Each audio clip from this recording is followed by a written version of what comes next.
Magandang araw po sa inyo. Ako po si Dr. Miguel Santos, isang doktor na nag-aalaga sa ating mga nakatatanda. Narito ako para ibahagi sa inyo ang isang napakahalagang kaalaman. Alam ko po kung matagal nyo nang iniinda ang arthritis, malamang ay puno na ang inyong estante ng mga gamot. Ang problema, madalas walang nagsasabi na ang mabisang lunas ay maaaring magsimula mismo sa inyong kusina. Mayroong mga epektibo at natural na solusyon para mabawasan ang inyong sakit. Ang arthritis ay hindi lang basta pananakit. Ito ay nakakapagod.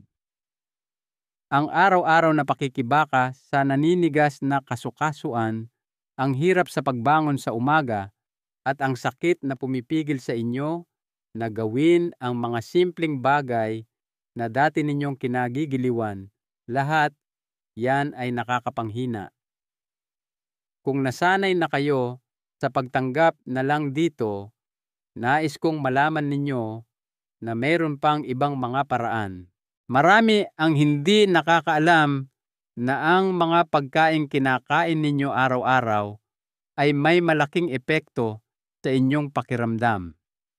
Habang may mga pagkaing nagpapalala ng sitwasyon, meron ding mga pagkain na tunay na nakakabawas ng pamamaga at sakit. Ngayon, ibabahagi ko sa inyo ang 3 karaniwang protina na galing sa halaman na napatunayang sumusuporta sa inyong mga kasukasuan, nagpapabawas ng pamamaga, at tumutulong na ibalik ang sigla sa inyong pakiramdam. Hindi ito mga mamahaling health products o milagrosong gamot. Ito ay mga simple abot-kaya at totoong pagkain na malamang ay nasa inyong suking pamilihan na.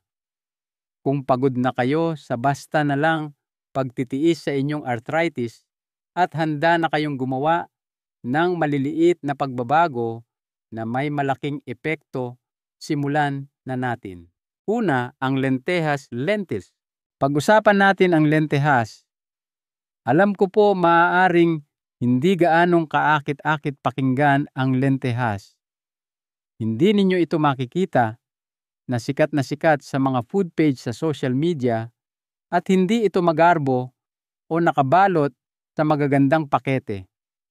Ngunit kung kayo o ang inyong mahal sa buhay ay may arthritis, ang simpleng butong ito ay maaaring maging inyong bagong matalik na kaibigan. Ito ay dahil ang lentehas ay napakabisa sa pagbabawas ng pamamaga, pag-alis ng sakit sa kasukasuan, at pagbibigay sa inyong katawan ng nutrisyon na kailangan nito para gumaan ang pakiramdam. At ang pinakamaganda, hindi ito nangangailangan ng masalimuot na pagluluto mura at madaling hanapin. Bago tayo magsimula, maaari po bang malaman kung taga saan kayo nanonood ngayon? Huwag po kayong mag-atubiling magtanong at mag-iwan ng komento sa ibaba.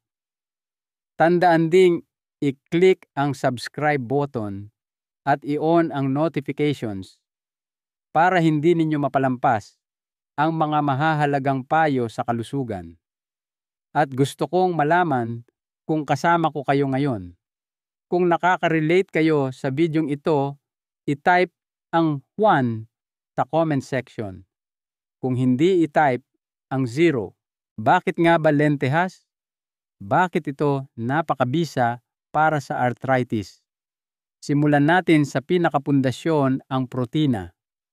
Ang protina ay mahalaga para sa pagbuo at pagkumpuni ng mga tissue sa inyong katawan, lalo na ang mga kalamnan na sumusuporta sa inyong mga kasukasuan. Ngunit dito, nagiging komplikado.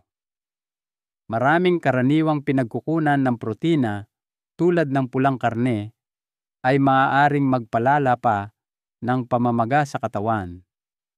Ito ang huling bagay na gusto ninyo kung mayroon na kayong masakit, namamaga o naninigas na kasukasuan.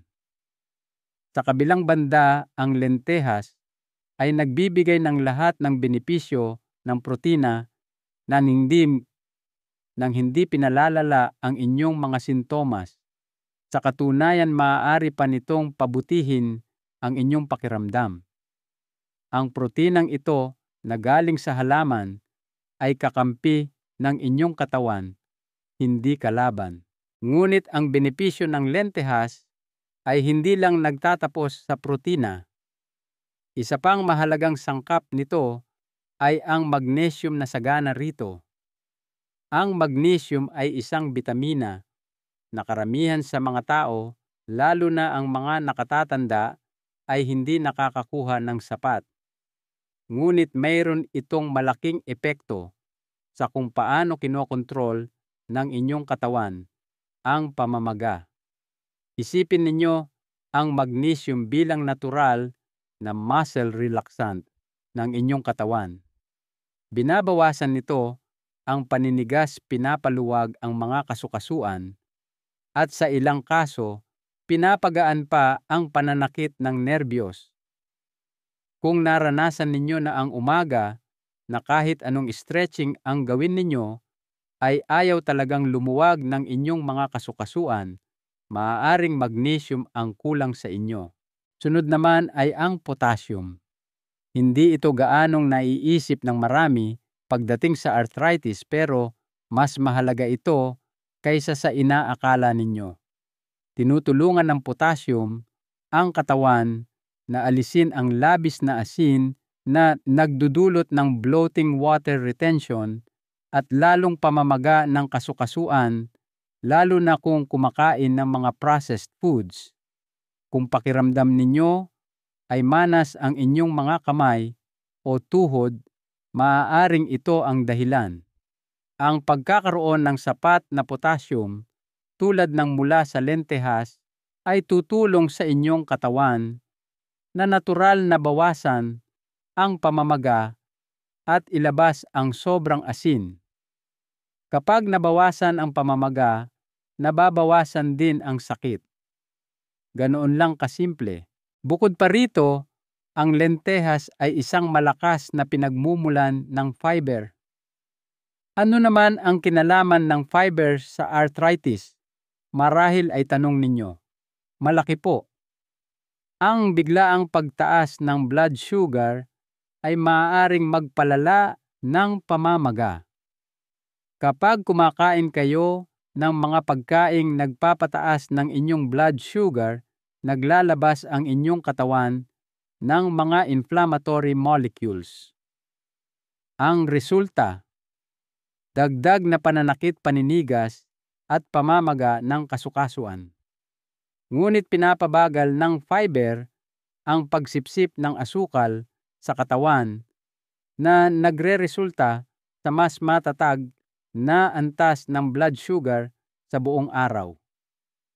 Ang pagkain ng mga pagkaing mayaman sa fiber tulad ng lentehas ay tumutulong na protektahan ang inyong mga kasukasuan habang nagbibigay ng mas banayad at balanseng enerhiya sa inyong katawan. At huwag nating kalimutan ang folate o vitamin B9. Bagamat hindi ito madalas pag-usapan ng folate, ay may malaking papel sa pagpapababa ng homocysteine.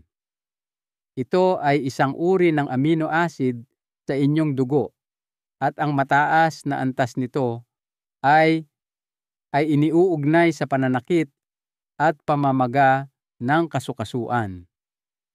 Ang magandang balita, ang regular na pagkain ng lentehas ay makakatulong na mapanatili ang malusog na antas ng folate. Isa ito sa mga maliliit at hindi napapansing pagbabago na sa paglipas ng panahon ay may malaking epekto. Maaaring itanong ninyo sa inyong sarili, maganda pakinggan yan, pero paano ko naman kakainin ang lentehas? Ang sagot, kahit anong paraan na gusto ninyo.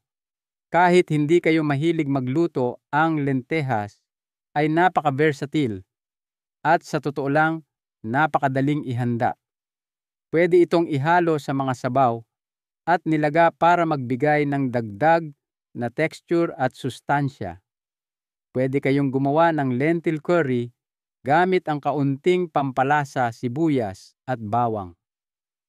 Pwede rin itong palamigin at ihalo sa salad kasama ng olive oil at tinadtad na gulay.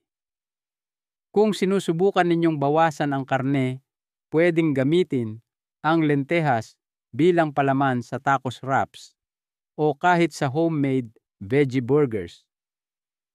Dahil sinisipsip nito ang lasa, pwede ninyo itong timplahan ayon sa inyong gusto, maalat-alat, maanghang o kahit medyo matamis. Narito pa ang isang bagay na magugustuhan ninyo. Hindi kailangang ibabad ng magdamag ang lentehas di tulad ng ibang beans. Kaya perpekto ito kung kailangan ninyong maghanda ng mabilisang ulam. Banlawan lang ito, maglagay ng tubig o sabaw sa kaldero, pakuluan at hayaang kumulo sa loob ng 20 hanggang 30 minuto. Tapos na. Magaan din ito sa tiyan. Walang kakaibang bigat o bloating pagkatapos kumain. Gusto ninyo bang palakasin pa ang epekto nito laban sa arthritis? Isabay ang lentehas sa iba pang pagkaing lumalaban sa pamamaga. Isang piga ng katas ng lemon, isang kurot ng luyang dilaw, turmeric, isang dampi ng pamintang durog o kahit isang dakok ng sariwang spinach o kale, lahat ng ito ay nagbibigay ng dagdag na benepisyo sa inyong mga kasukasuan. Ang pagsasama-sama ng mga ito ay hindi lang isang masustansyang hapunan. Binibigyan ninyo ang inyong katawan ng eksaktong nutrisyon na kailangan nito para labanan ang sakit at paninigas. Ito ang isang bagay na hindi alam ng marami. Ang maliliit na pagbabago ay may malaking epekto. Hindi kailangang baguhin ng buo ang inyong diet ng sabay-sabay. Magsimula lang sa pagsasama ng lentehas sa ilan sa inyong mga pagkain bawat linggo. Ito ay isang murang ngunit mabisang hakbang tungo sa mas mabuting kalusugan.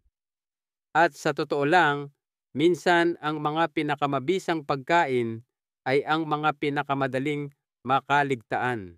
Sa susunod na kayo ay nasa grocery, huwag kalimutan ang lentehas. Kumuha ng isang supot, subukan ito sa isang bagong recipe at obserbahan ang reaksyon ng inyong katawan. Dahil ang lentehas ay hindi lang basta pampabusog. Aktibo itong sumusuporta sa inyong mga kasukasuan, nagpapababa ng pamamaga at nagbibigay sa inyo ng lakas upang magpatuloy sa pagkilos at pamumuhay na gusto ninyo. Madaling maramdaman na tila kinokontrol na kayo ng arthritis at ang inyong katawan ay kalaban ninyo. Ngunit mayroon tayong mga kasangkapan para lumaban at hindi ito kailangang manggaling sa bote ng gamot. Paalala sa atin ng mga pagkaing tulad ng lentehas na maaari itong magmula sa isang bagay na simple at makapangyarihan tulad ng pagkaing inyong kinakain. Ikalawa, ang garbanzos chickpeas. Ngayon, pag-usapan natin ang garbanzos, isa sa mga hindi gaanong napapansin ngunit napakabisang pagkain para sa arthritis. Marahil ay pamilyar kayo rito bilang pangunahing sangkap ng hummus o bilang mga bilog na buto na nakahalo sa mga salad. Ngunit ang garbanzos ay higit pa sa isang usong sausawan o palamuti. Ang maliliit na butong ito ay siksik sa nutrisyon at kayang-kayang palakasin ang inyong pangkalahatang kalusugan sa isang sustainable at madaling paraan habang binabawasan ang pamamaga at sakit sa kasukasuan. Pagkatapos ninyong malaman kung ano ang kayang gawin nito para sa inyong katawan, lalo na kung may arthritis kayo, hindi ninyo natitingnan ang garbanzos sa parehong paraan. Simulan natin sa mga benepisyo ng garbanzos. Tulad ng lentehas, ang garbanzos ay isang mahusay na source ng proteinang galing sa halaman. Kung iniiwasan ninyo ang pulang karne dahil sa saturated fat o pamamaga na dulot nito, ang garbanzos ay isang magandang pamalit. Tinutulungan ng protina ng garbanzos na mapanatili at ayusin ang muscle mass na lalong mahalaga kung kayo ay nakatatanda o may naninigas na kasukasuan na naglilimita sa inyong paggalaw. Kapag mas malakas ang inyong mga kalamnan, mas nasusuportahan nito ang inyong mga kasukasuan. Ang resulta, mas kaunting pressure strain at sa huli, mas kaunting sakit.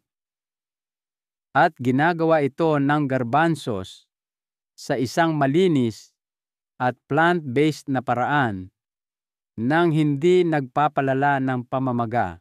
Ngunit ang tunay na nagpapatingkad sa garbanzos ay ang kasaganaan nito sa polyphenols. Medyo siyentipiko pakinggan ang salitang iyan, ngunit ang ibig sabihin lang nito ay mga natural na sangkap na gumagana bilang antioxidants sa inyong katawan. Nilalabanan nila ang pinsala mula sa free radicals, mga unstable na substance na nagdudulot ng pamamaga at pinsala sa inyong mga selyula. Kung may arthritis kayo, malamang ay nakikipaglaban ang inyong katawan sa oxidative stress na nagpapalala ng inyong mga sintomas. Dito pumapasok ang garbanzos. Ang polyphenols nito ay nagbibigay sa inyong katawan ng kailangang sistema ng depensa, nagpapabawas ng pamamaga, at nagpoprotekta sa inyong mga selyula. Sa bawat pagkain ninyo nito, para kayong naglalagay ng isang maliit na panangga sa inyong mga kasukasuan. Hindi pa diyan nagtatapos ang mahika. Ang garbanzos ay isang kamangha-manghang source din ng vitamin C na mahalaga para sa pagbuo ng collagen, isang bagay na madalas makaligtaan ng marami. Ang collagen, ang connective tissue na tumutulong para sa makinis na paggalaw ng kasukasuan. Ito ay parang cushion sa pagitan ng inyong mga buto. Kapag kulang nito, ang cushion na iyon ay numinipis at kayo ay nagiging masakit, naninigas at kumakaskas. Ngunit kung sapat ang nakukuha ninyong vitamin C mula sa mga pagkaing tulad ng garbanzos, ang inyong katawan ay patuloy na makakagawa ng collagen na kailangan para mapanatili ang mga walang sakit na paggalaw. Hindi ninyo lang tinatakpan ang mga sintomas. Sa katunayan, binubuo ninyong muli ang inyong mga kasukasuan mula sa loob. At oo, tulad ng lentehas, ang garbanzos ay isang mahusay na pinagmumulan ng magnesium, isa sa mga pinakahindi pinahahalagahang sangkap para sa kalusugan ng kasukasuan. Sinusuportahan ng magnesium ang lakas ng buto, pinapakalma ang mga kalamnan, at pinapatahimik ang nervous system. Lahat ay mahalaga kapag may arthritis. Kapag ang inyong mga kalamnan ay tensyonado, mas malaki ang bigat na kailangang pasanin ng inyong mga kasukasuan. Ang magnesium ay natural na nagre-relax sa inyong katawan. Nakakatulong pa ito sa pagtulog, isang bagay na napakahirap para sa mga may malalang sakit. Kapag ang inyong katawan ay nakapahinga ng maayos at ang inyong mga kalamnan ay relaxed ang inyong mga kasukasuan, ay nakakakuha rin ng kailangang pahinga. At siyempre, hindi natin pwedeng pag-usapan ang garbanzos nang hindi binabanggit ang fiber nito. Napakahalaga po nito. Ang fiber ay susi sa pagkontrol ng blood sugar na hindi lang tungkol sa enerhiya o timbang. Sa madaling salita, ang mataas na blood sugar ay nagdudulot ng pamamaga sa katawan. Kapag kumakain kayo ng mga pagkaing mataas sa asukal o refined carbohydrates, tumutugon ang inyong katawan sa pamamagitan ng pagpapataas ng inflammatory markers na maaaring magpalala ng sintomas ng arthritis. Dahil sa likas na mataas na fiber ng garbanzos, pinapabagal nito ang pagsipsip ng asukal sa dugo. Nakakatulong ito na maiwasan ang mga inflammatory spikes at mapanatiling stable ang blood sugar sa buong araw. Kapag mas stable ang inyong blood sugar, mas gagaan ang pakiramdam ng inyong mga kasukasuan at mababawasan ang pamamaga. Dito na nagsisimula ang saya. Ang garbanzos ay napaka-versatile. Ang hummus siyempre ay isang paborito. Malas sa creamy at masarap isawsaw sa whole grain crackers at sariwang gulay. Pero huwag tumigil diyan.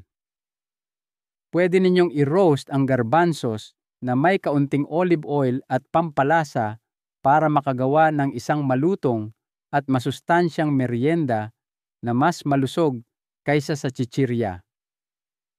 Pwede itong stir-fry kasama ng makukulay na gulay at isang dampi ng luyang dilaw, turmeric, isa pang malakas na anti-inflammatory spice o idagdag sa mga salad nilaga o sabaw. Ang garbanzos ay mahusay ding basihan para sa mga curry at bagay na ihalo sa mga grain bowl kasama ng kamote, avocado, spinach o quinoa. Dahil sa banayad nitong lasa, sinisip-sip nito ang lasa ng anumang sarsa o pampalasa na gamitin ninyo. Magugulat kayo kung gaano kadalas pwedeng isama ang garbanzos sa mga ulam. Kung mahilig kayong mag-bake ang harina mula sa garbanzos, ay isang magandang gluten-free alternative na bagay sa tinapay, pancake at kahit cookies. Ang buong garbanzos ay pwedeng ihalo sa isang vegan burger patty o i-blend sa brownie batter. Dahil nakakabusog ito, tinutulungan kayo nitong manatiling busog ng mas matagal na maganda kung sinusubukan ninyong kontrolin ang timbang at sintomas ng arthritis. Napakaraming paraan para maging malikhain dito. Isa pang dahilan para mahalin ang garbanzos ay ang pagiging mura at madaling makuha nito. Hindi kailangang gumastos ng malaki o pumunta sa isang espesyal na health food store. Kunin lang ang ilang lata sa susunod na pamimili ninyo sa grocery o bilhin ito ng tuyo at maramihan. Kung gagamit ng delata na ayos lang naman, siguraduhing banlawan itong mabuti para maalis ang sobrang asin. Kung may kaunti kayong oras, madali lang lutuin sa bahay ang tuyong garbanzos at mas makakatipid pa. Sa anumang paraan, nakakakuha kayo ng maraming nutrisyon nang hindi nabubutas ang inyong bulsa. Gaano kadalas dapat kumain ng garbanzos? Subukang isama ito sa inyong mga pagkain ilang beses sa isang linggo. Kung mas consistent kayo, mas malaki ang benepisyong mararamdaman ninyo sa paglipas ng panahon. Para sa ilang tao, ayos lang na kumain nito araw-araw basta't maganda ang reaksyon ng inyong katawan. Magugustuhan ng inyong digestive system ang fiber, pasasalamatan ng inyong mga kasukasuan.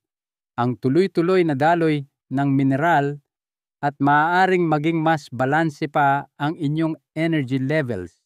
Madaling isipin na ang lahat ay laban sa inyo kapag may arthritis na parang ang inyong katawan ay nasa isang walang katapusang laban na hindi ninyo pinili. Ngunit ang mga pagkaing tulad ng garbanzos ay paalala na ang lunas ay hindi laging gamot. Minsan ito ay nasa isang dakok ng buto na idinagdag sa inyong hapunan.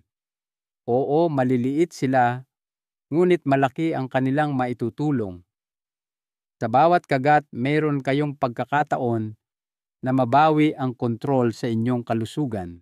Kaya sa susunod na nagpaplano kayo ng inyong mga pagkain o naglalakad sa mga pasilyo ng grocery, tandaan ito. Ang maliliit na beige na garbanzos ay higit pa sa isang side dish. Sila ay isang makapangyarihang anti-inflammatory na pagkain na puno ng nutrisyon na hinihiling ng inyong mga kasukasuan. Ilagay sila sa inyong shopping cart, subukan ang ilang bagong putahe at simulang isama sa inyong pang-araw-araw na gawain. Pasasalamatan kayo ng inyong panlasa ng inyong katawan at ng inyong pitaka. Ikatlo, ang tokwa tofu. Ngayon, pag-usapan natin ang huli sa ating 3 plant-based na sandata at maniwala kayo sa akin, baka magulat kayo sa isang ito. Pinag-uusapan natin ang tokwa. Oo, tokwa. Habang ang ilan ay gustong-gusto ito, ang iba naman ay nag-aalangan kung paano ito gamitin. Ngunit, kung kayo o ang isang mahal ninyo sa buhay ay may arthritis, ang tokwa ay maaaring maging isa sa mga pinakamabisang pagkain na maaari ninyong idagdag sa inyong dieta.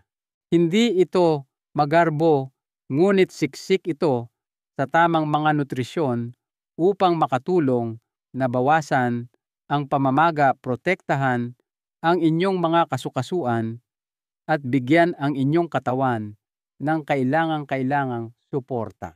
Bakit tokwa? Una, sa lahat ang tokwa ay gawa sa soybeans utaw, isa sa iilang pagkaing halaman na maituturing na isang complete protein. Nangangahulugan ito na taglay nito ang lahat ng siyam na mahahalagang amino acid na kailangan para sa paglaki at pagkumpuni ng tissue. Isipin ninyo ang inyong mga buto, kalamnan at kasukasuan, lahat sila ay umaasa sa protina upang manatiling matatag at malusog, lalo na habang tayo ay tumatanda. Kapag ang inyong mga kalamnan ay malakas at suportado, hindi na kailangang magtrabaho ng husto ng inyong mga kasukasuan dahil mas kaya nilang suportahan ang bigat. At bawat tulong ay mahalaga kapag mayroon kayong arthritis. Ibinibigay ng tokwa ang suportang iyon, ngunit sa isang banayad at anti-inflammatory na paraan na hindi laging posible sa mga produktong hayop. Ngunit ang mahika ng tokwa ay higit pa sa protina nito. Pag-usapan natin ang omega-3 fatty acids. Marahil ay narinig ninyo na ang mga ito ay mahusay para sa puso. Mahusay din po sila para sa kalusugan ng inyong kasukasuan. Kapag mayroong omega-3, mas kaunting inflammatory molecules ang ginagawa ng katawan. Ang ibig sabihin nito ay mas kaunting sakit, pamamaga at paninigas sa mga kasukasuan. Bagamat ang karaniwang paniniwala ay makukuha lamang ang omega-3 sa isda, ang tokwa ay isa sa iilang plant-based na mapagkukunan ng mahalagang nutrisyong ito. Kaya kung sinusubukan ninyong kumain ng mas maraming pagkaing halaman o iniiwasan ang pagkaing dagat, ang tokwa ay isang mahusay na paraan para makuha pa rin ang natural na anti-inflammatory benefits ng omega-3. At hindi lang iyan. Sagana rin sa calcium ang tokwa na alam na ninyong mahalaga para sa matibay na buto. Ngunit hindi lahat ay alam ito kung meron kayong arthritis, lalo na ang osteoarthritis, hindi lang mga kasukasuan ang kailangan ninyong alagaan. Kailangan din ng atensyon ng inyong mga buto. Kapag matibay ang inyong mga buto, mas balanse at matatag ang inyong buong skeletal system na nagpapabawas ng pressure sa inyong mga kasukasuan. Kung kayo ay lactose intolerant o nais lang limitahan ang pag-inom ng gatas dahil sa pamamaga na dulot nito, minsan ang tokwa ay nag-aalok ng isang maaasahang dairy-free source ng calcium.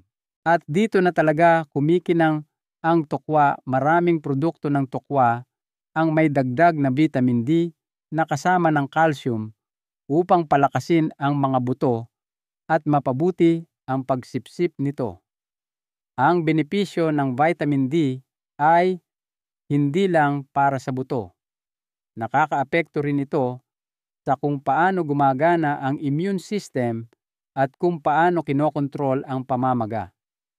Maraming tao, lalo na sa kanilang mga huling taon, ay kulang sa vitamin D na maintain nang hindi nila namamalayan.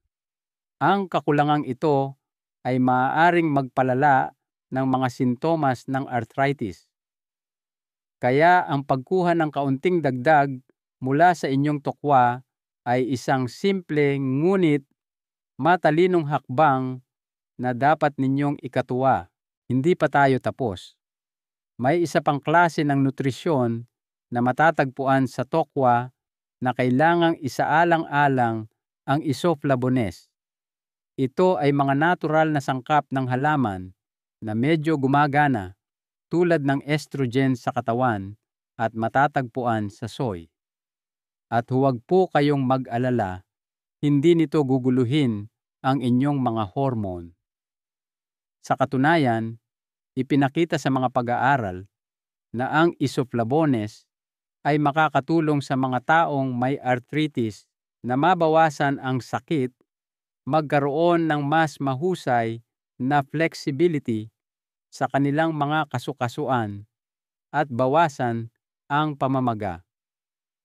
Sa ilang pag-aaral, ang mga regular na kumakain ng soy ay nag-ulat ng mas mahusay na paggana ng kasukasuan at mas kaunting paninigas lalo na sa mga pasyenteng may rheumatoid arthritis.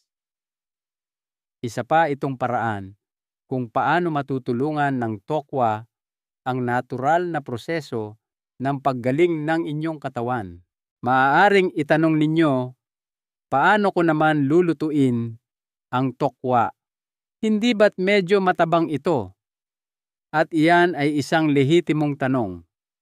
Ang tokwa ay walang gaanong lasa sa sarili nito, ngunit iyon mismo ang galing nito. Anuman ang isahog ninyo sa pagluluto, ang lasa nito ay sisisipsipin ng tokwa, toyo, luya, bawang, sili, pangalanan ninyo.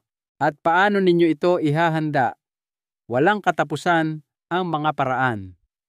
Pwede ninyong iprito, ihurno, i-bake o igisa para sa isang malutong na texture. Kung hindi ninyo pa nasusubukan ang tokwa, magsimula sa extra firm na tokwa, pigain ang tubig at i-marinate ito ng 1 oras bago lutuin. Nakakatulong ito para masipsip ang lahat ng masasarap na lasa.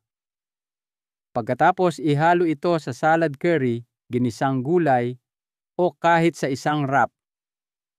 Pwede itong ihalo sa sarsa sakalan o i-bake hanggang sa maging malutong. Napaka-versatile nito. Ang silken tofu naman ay isang mas malambot na opsyon. Dahil sa creamy texture nito, maganda itong idagdag sa mga sabaw smoothies at kahit sa mga dairy-free na panghimagas. Oo, pwede ninyong isama ang tokwa sa mga sarsa-sawsawan o puding at makuha pa rin ang mga benepisyo ng protina at anti-inflammatory properties nito nang hindi ninyo namamalayan na naroon pala ito. Sa ilang recipe pwedeng gamitin ang tokwa bilang kapalit ng cream upang mabawasan ang saturated fat habang nag-aambag pa rin ng mga sustansya. At ang pinakamaganda sa lahat, ang tokwa ay madaling mahanap at abot kaya. Hindi ninyo kailangang gumastos ng malaki o mamili sa isang magarbong health food store. Karamihan ng mga supermarket ay may iba't ibang uri ng tokwa mula sa silken hanggang sa extra firm. At kapag natutunan ninyo kung paano ito gamitin, magiging pangunahing sangkap na ito sa inyong lingguhang mga hapunan. Bukod pa rito, ang hindi pa nabubuksang tokwa ay matagal masira, kaya napakagandang magkaroon nito para sa mga biglaang hapunan. Kaya gaano kadalas dapat kumain ng tokwa? Magsimula sa pagsasama ng soy sa inyong dieta ng ilang beses sa isang linggo kung okay naman sa inyo at wala kayong allergy. Isama ito sa iba pang pagkaing lumalaban sa pamamaga tulad ng mga madahong gulay, luyang dilaw o whole grains tulad ng quinoa at brown rice. Nagbibigay kayo sa inyong katawan ng malawak na hanay ng mga nakapagpapagaling na nutrisyon kabilang ang omega-3, calcium at protina. At ginagawa ninyo ito sa paraang mabuti para sa inyong mga kasukasuan, digestive tract at bulsa. Pangwakas na kaisipan at aral sa buhay. Sa huli, ang arthritis ay maaaring parang napakabigat dalhin. Ang pagkadismaya dahil hindi na magawa ang mga bagay na dati ninyong ginagawa, ang patuloy na pananakit at ang paninigas na nagpapabagal sa inyo.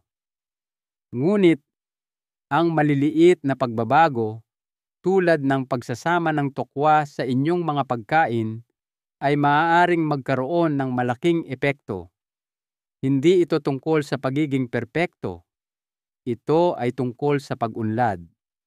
Ito ay tungkol sa paggawa ng mga pagpili sa pagkain na sumusuporta sa inyong katawan, nagpapabawas ng kirot, at nagbibigay sa inyo ng pakiramdam ng kontrol.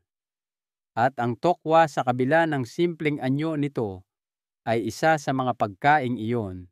Kaya't bilang isang mabilis na buod, kung meron kayong arthritis, tandaan ang 3 protinang ito na galing sa halaman, lentejas, garbanzos at tokwa. Sila ay mayaman sa mga sustansya na natural na nagpapabuti ng inyong pakiramdam, nagpoprotekta sa inyong mga kasukasuan at nagpapababa ng pamamaga. Hindi kailangan ng mamahaling mga supplement at komplikadong mga diet plan. Ang mga ito ay mga pang-araw-araw na sangkap na nagpapalusog sa inyong katawan mula sa loob. Subukang isama ang isa sa mga ito sa inyong mga pagkain ngayong linggo at tingnan kung ano ang magiging pakiramdam ng inyong mga kasukasuan. Ang maliliit na pagbabago ay maaaring magdulot ng malaking pagkakaiba. Narito po ang isang mahalagang aral na nais kong iwan sa inyo. Ang tunay na kalusugan ay hindi laging matatagpuan sa loob ng isang bote ng gamot. Madalas ito ay nagsisimula mismo sa ating kusina at sa ating plato. Ang kapangyarihan na pagalingin ang ating sarili ay nasa ating mga kamay sa pamamagitan ng mga simpleng pagpili na ginagawa natin araw-araw. Kung nakita ninyong kapaki-pakinabang ang videong ito, pakiclick po ang like button. Malaking tulong po ito sa channel. Upang matiyak na hindi kayo makaligtaan ng anumang mga video sa hinaharap, tandaan na mag-subscribe at i-on ang notification bell mangyaring mag-iwan ng komento sa ibaba kasama ang inyong mga saloobin. Gusto kong malaman kung ano ang nasa isip ninyo. At huwag pong kalimutang i-share ito sa inyong mga kamag-anak at kaibigan na maaaring makinabang din sa kaalamang ito.